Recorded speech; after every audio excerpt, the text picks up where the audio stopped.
এটা খুবই দুর্বল হয়ে গেছিলো এটা শরীর। আমি শত চেষ্টা করেও এই সমস্যার সমাধান করতে পারিনি। এটা আর আগের মতো নাড়াচাড়া করছে না।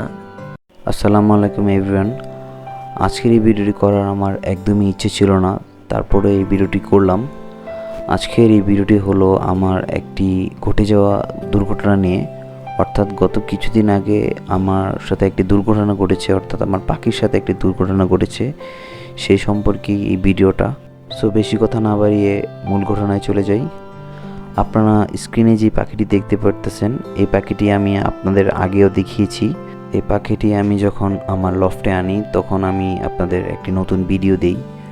যাই হোক, আমি যখন পাখিটি এনেছিলাম তার এক সপ্তাহের মতো পাখিটি আলহামদুলিল্লাহ খুবই ভালো ছিল। অর্থাৎ এর হেলথের অবস্থা খুবই ভালো ছিল, এর খাওয়া দাওয়া মোটামুটি ঠিক ছিল এবং এর গ্রোথও ভালো ছিল।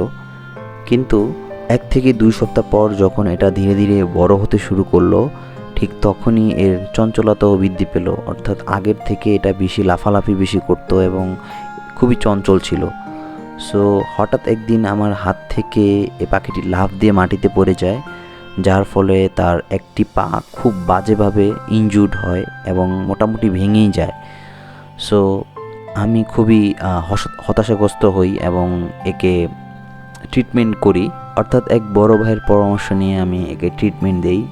পা ইনজুর্ড হওয়ার পাশাপাশি এর আরেকটি বড় ধরনের সমস্যা দেখা দেয়, সেটা হলো বমি। অর্থাৎ এটাকে এর খাবার খাওয়ানো মাত্রই এটা তা সম্পূর্ণ বমি করে দিত। অর্থাৎ একটুও খাবার তার ক্রপে থাকতো না, এটা সম্পূর্ণ বমি করে দিত এবং একটুও হজম করতে পারতো না।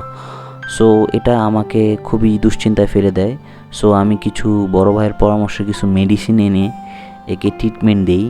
তারপরও এই বমির সমস্যাটা এর সমাধান হয়নি এবং কিছুদিন পর খুব কষ্টের পর আমি এর বমির সমস্যার সমাধান করতে পারি এবং পাখিটা ধীরে ধীরে সুস্থ হয়ে উঠছিল এবং এর পায়ের অবস্থাও ধীরে ধীরে উন্নতির দিকেই যাচ্ছিল। সো পাখিটা মোটামুটি প্রায় সুস্থ হয়ে গেছিলো।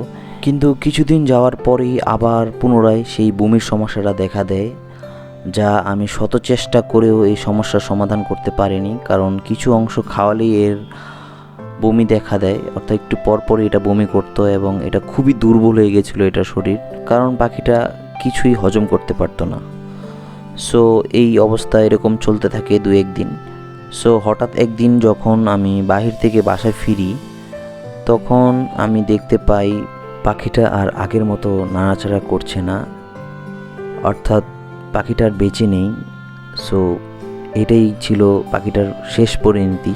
সো যা দেখে আমি খুবই হতাশাগ্রস্ত হই এবং খুবই আপসেট হয়ে যাই, কারণ পাখিটা আমি খুব শখ করে এনেছিলাম, কিন্তু এটাকে বড় না করতেই এই পাখিটা মরে গেল। সো এটার কিছু করার নেই, সবই আল্লাহর ইচ্ছাই হয়। সো আপনারা অবশ্যই আমার লফটের জন্য দোয়া করবেন, কারণ আর কখনো যাতে আমার এই ধরনের দুর্ঘটনার শিকার না হতে হয়। সো আপনার সকলের দোয়া চেয়ে আমার এই ভিডিও শেষ করছি। আসসালামু আলাইকুম।